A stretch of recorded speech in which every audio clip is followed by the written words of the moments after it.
Hey, Jeff, back again from vacation. Hope everyone's well. Yeah, not enjoying watching the news right now, jeez. But anyway, so yeah, I had a little bit of a stack going this week right before I left on vacation. Popped a ligament in my foot, so it's gonna be like a few weeks or so at a cast. Yay me. Not fun. So yeah, I'll probably go back to work, but yeah, it's going to definitely limit what I can do and can't do at work. But yeah, so this stack, it's going to be a little more towards the garage punk, garage rock genres, I think. So let's just jump in. So I think these are reverse order what I actually listened to, but yeah. So we got Sonics. So here come the Sonics. Here are the Sonics. Here are the Sonics. This is the Norton repress. They did a really good job at Norton. So it's got a bit of a little bio or whatever in the back. So yeah, if you don't know the Sonics, definitely check them out. So Northeast rockers, they're very influential in the old Seattle scene, I suppose. They're still active, actually. I'm pretty sure they're still out there recording. But yeah, killer garage rock. This one's not an original, but this is the Get Hip repress of the Litter Distortions. So yeah, the Get Hip pressing is actually a really nice one. It's a pretty nice and clean one. This is early 90s or late 90s, 99. Okay, there you go. Yeah, I think this was in Japan, but of course it is a U.S. pressing. Yeah, the nice thing with the Get Hip one is it comes with this all the liner notes. It's a ton of information about the band. So it's not like litter. I always thought it was like litter, like trash on the ground kind of thing, but it's litter of puppies. How cute. So the litter and distortions. So yeah, they're trying to get the teeny bopper girls. So their early singles were geared towards the teeny bopper girls. Those singles made it onto here. Plus, Action Woman I think was their big 7-inch before they. I don't know if I can't remember now if they re-recorded it or not. 'Cause it was in the liner notes, but yeah, great album. I do want to get the one after this. It's like 100 something around. Yeah, it has a little more psychedelic looking cover. Here we go. This one, Koenji. I'm gonna mess this up. Koenji Hyake, and then the album is Dorin Vishka. Dorin Vishka is not a particular. They make this band. They make up their own language. I forgot there is actually a genre name for this, but I can't remember it. This is on Skingraft Records. I showed this on my gatefolds thread thing, so I had it pulled out, so I gave it a proper listen. So, well, I'll show it again. Got all the flyers and has a magnet and stuff. This one was part of the.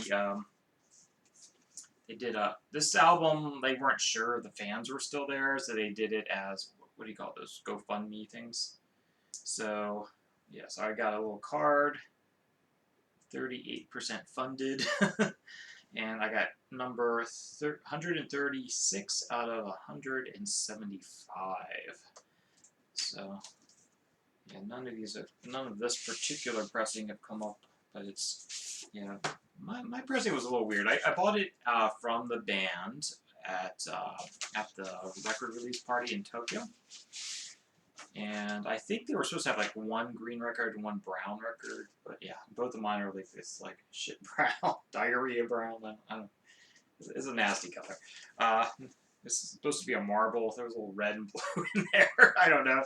Whatever they were going for, I'm not sure they got it. It's kind of funny though. But yeah, it's awesome artwork. So the drummer, he is quite famous for the Ruins and Sax Ruins. I think of all his bands, I kind of like Sax Ruins the best because it's basically the Ruins were like a 2 or a 3-piece band depending when you saw them, primarily bass and drums. They off and on have guitar. I've seen them as a 2-piece and I've seen them as a 3-piece over the years. Not recently. I'd love to see Sax Ruins. So Sax Ruins is just like saxophone and drums. But what's his name? Yoshida Tatsuya. So he actually this is a collage, so he actually did the artwork too, which is kind of cool. But it's hard to describe. It's like more heavy prog, I guess. But it's very experimental. It's very out there. Let's see if we can catch that. But it means like 100 years of Koenji is like a little area I used to live in Tokyo, so they're kind of local to me.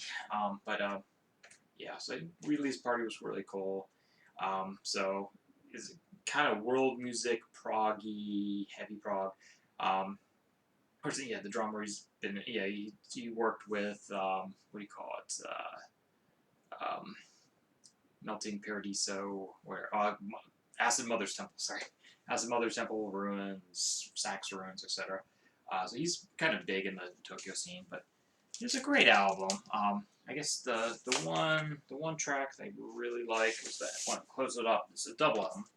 The one that closes out the third side's my favorite. So Talbeth Tisalak. And I think I mentioned it earlier. Yeah, so they have made up their own kind of fantasy language. It's kind of interesting.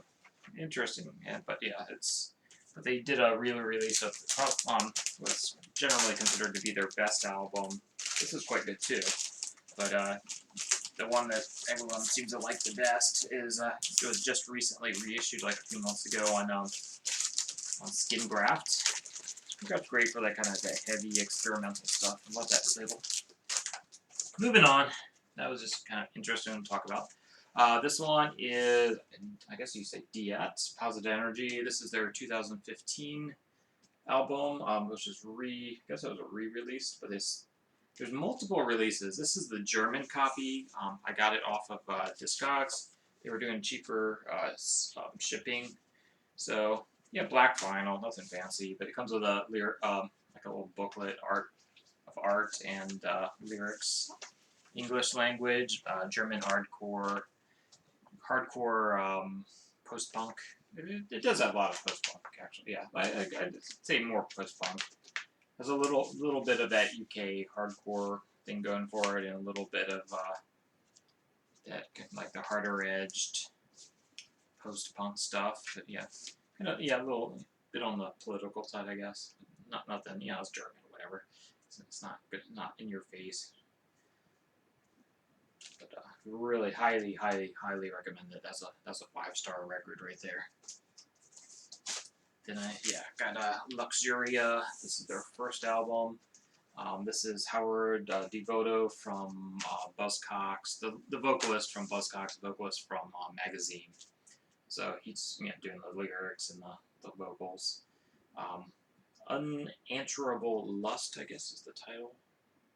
It's kind of hard to figure out. Yeah, I'm pretty sure that's the title. It's not on the front, but it's on the back. Okay. Anyway, yeah, as a promo copy I picked up not that long ago. It got lost in the mail for about a month. Got it. Finally was able to listen to it last week. It's a pretty good album. I think this U.S. copy, on Baker's Banquet. Yeah, that's a U.S. copy. So, sounds great. Not as strong. I think it's not as strong as Magazine. It's not as strong as Buzzcocks, but it's still a pretty good album. That's a 4-star album. Yep, so I think I already showed this recently. This was one of the recent pickups from last week. I'm done with shopping this month or maybe 2 months. I've done way too much shopping. So Yoko Ono's Fly. So yeah, I'd say overall, yeah, probably a 4.5 on this one, maybe. I think like the third or the fourth side. The fourth side I think is it's a bit just her screeching or whatever. There's not much music going on that last side, but otherwise it's a really great album. I'd probably just skip that last side, but yeah, probably her best. So Fly, Yoko Ono. This is one I don't know. I think I tried to sell this at one point, but I kind of like it now. Sinister Six, Out There. That is not their actual pictures. They are actually a bunch of dudes. I have some 7 inches by them. I know I've seen them play before. It's just like that. It's just garage punk, garage revival, early to mid 90s, buzzed out. I feel like Mudhoney, like these guys. So Sinister Six. got Firestarter. This particular album is Fink and Fifi from Teen Generate, but they're doing more power pop on this one. They're a bit harder live than what you see here. So maybe one day they'll release a live album. They've more or less broken up, but yeah, they do. If you've ever been around the Tokyo scene, they always come back, man. They always come back.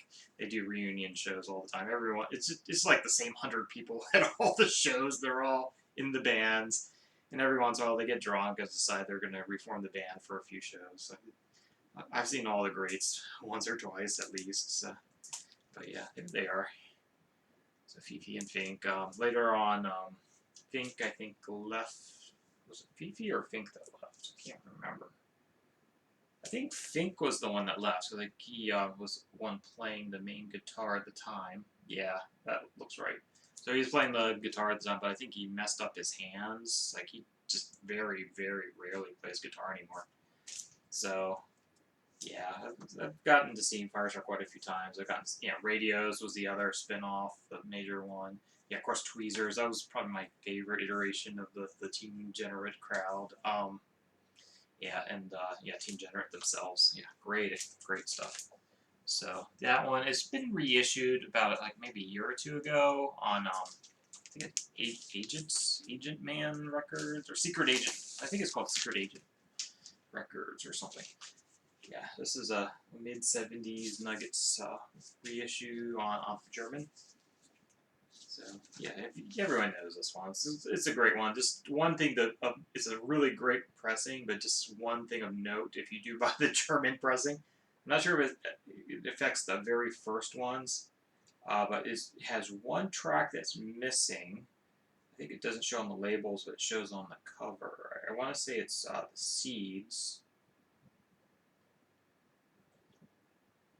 Yeah, I think it's the Seeds pushing too hard on side 2. So I want to say it is not. Oh, that's too hard to pull all that out. But I want to say that's missing from this was due to licensing issues. I think they pulled it from this record. But yeah, otherwise it's a really great copy. So but I think nowadays you just see this until somebody reissues it. You see it, you just buy it, whatever you can find. And apparently this one's going up in money a bit nowadays. It's hard to get a hold of. But Nagazi families is Chrissy Zebi Tembo and the Nagazi family, so Zamrock, My Ancestors. Of course, My Ancestors I think is, there's a lot of really good ones on here. I can't, it's been more than a week. I've been listening to so much music, man. I can't even remember, but yeah, this is a super album. If you can still get it at an affordable price, try to get this reissue. CityHallRecords.com, it looks like. CityHallRecords.com. At least that's where my copy came. Where it says Exiled Records, Mississippi Records. Yep, so good luck. It's worth hunting out. It's, I feel like Zamrock. You can stream this, I'm pretty sure. So there you go. But yeah, apparently the reissue, they've done pressing it. So these are definitely going up in value. People have been snagging them. Probably Steve Carlson's fault. It's all your fault, Steve. Check that out. And I am going to end right here. So before this runs too long. Take care, everyone. Have a great week. And yeah, back to work tomorrow with a popped ligament in my foot. Yay!